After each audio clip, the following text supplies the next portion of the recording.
এই চাওক এয়া আমাৰ ঘৰৰ দোকান এইটো মানে দেউতা আছিলে দোকানটো দেউতা তাৰপিছত মই আকৌ দেউতাৰ লগতে আকৌ মই নিজৰ কাৰণে হেৰি মামাই দিয়া 10,000 টকা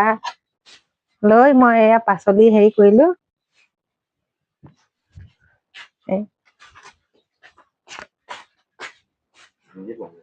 পাচলি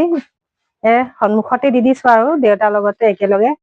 ভিতৰত এইটো দোকানত আগৰ পৰা আছিলে এইটো দেউতা মামাই দিয়া 10,000 টকা দি হেৰি কৰিলো মই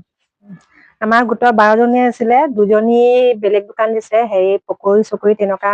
কিবা হেৰি দোকান চাহৰ দোকান আৰু মই এয়া হেৰি মই এই চইচ কৰিছো সেইটো যিহেতু ঘৰত আগৰ পৰা দেউতাৰ দোকান আছে এয়া সেইটো লৈ মই এতিয়া এই হেৰি পাচলি হেৰি কৰিলো আৰু তাৰপিছত বাকী আমাৰ বেলেগ বেলেগ চব তেনেকুৱা ব্যৱহাৰ কৰি আছে আৰু চব বেলেগ বেলেগে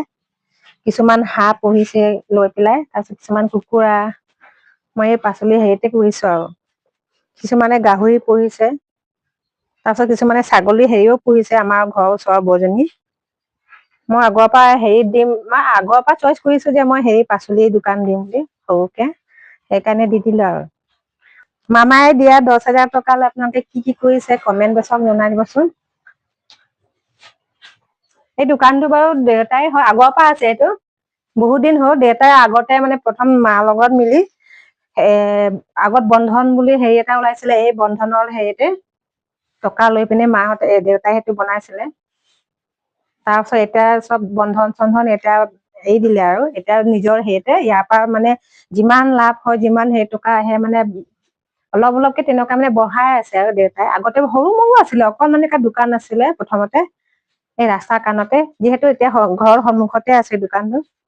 চোতালতে দেউতাই কৰি দিছে এতিয়া দোকানটো অলপ ডাঙৰ হৈছে আৰু আপোনালোকে চাই ল'ব পাৰে দোকানটো মানে মালটো নাই খালী খালী খালী খালী হৈ গৈছে হেৰিবিলাক আপোনালোকে চাব পাৰে যিহেতু আমাৰ ইয়াত দেওবাৰে হেৰিবিলাক মালটো মানে আনিব যায় কিন্তু কালি পৰি মানে দেউতাৰ মানে গাটো অলপ বেয়া আছিলে সেইকাৰণে যাব নোৱাৰিলে সেইকাৰণে খালী খালী লাগিছে নহলে চব দেওবাৰে একে ভৰ্তি হৈ দেউতা এয়া আপোনালোকে চাব পাৰে এয়া আছে বিলাহী কেজি 40 টকাকে হেৰি কৰি আছো তাৰপাছত এয়া 80 টকা পোৱা 20কে দি আছো জলকীয়া আৰু এইফালে 20 টকা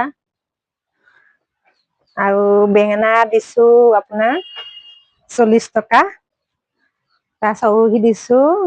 আপোনাৰ 40 টকা ডাঙৰ হেৰি যিহেতু হেৰি আৰু বন্ধা 20 টকা তাৰপিছত আলু আছে আপোনাৰ 20 টকাকে দি আছো মূলা 10 টকাকে দি আছো আৰু এইফালে পিয়াজ 40 টকা এইটো আলু এয়া পুৰণা আলু এয়া 15 টকাকে দিছো কেজি আৰু যিহেতু নতুন আলুটো 20 টকাকে দিছো আৰু যিহেতু বিহু আহি আছে বিহুৰ কাৰণে যোগাৰ কৰি আছো আৰু বৰা চাউলৰ হেৰিবিলাক এতিয়া ঘৰতে যোগাৰ কৰি আছো যিহেতু ঘৰৰ সন্মুখতে আছে যেতিয়া দোকান সন্মুখতে দিম বাৰু ইয়াতে হেৰি কৰি আছো যোগাৰ কৰি আছো এতিয়া পিঠা হেৰি হওক যি হওক পিঠা মানে তিল পিঠাই হওক বা বৰ পিঠা এইবিলাক চব আৰু ইয়াতে কৰিম আৰু লাৰু নাৰিকলৰ লাৰু হওক যি হওক যোগাৰ কৰিয়ে আছো আৰু বিহু আহিলে আপোনালোকে একে চাব পাব তেন্তে আজি ভিডিঅ'টি ইমানতে সামৰণি মাৰিলো ভিডিঅ'টো চাই ভাল লাগিলে আপোনালোকে কমেন্ট কৰিব শ্বেয়াৰ কৰিব যদি মোৰ চেনেলটো এতিয়ালৈকে ছাবস্ক্ৰাইব কৰা নাই প্লিজ ছাবস্ক্ৰাইব কৰি দিব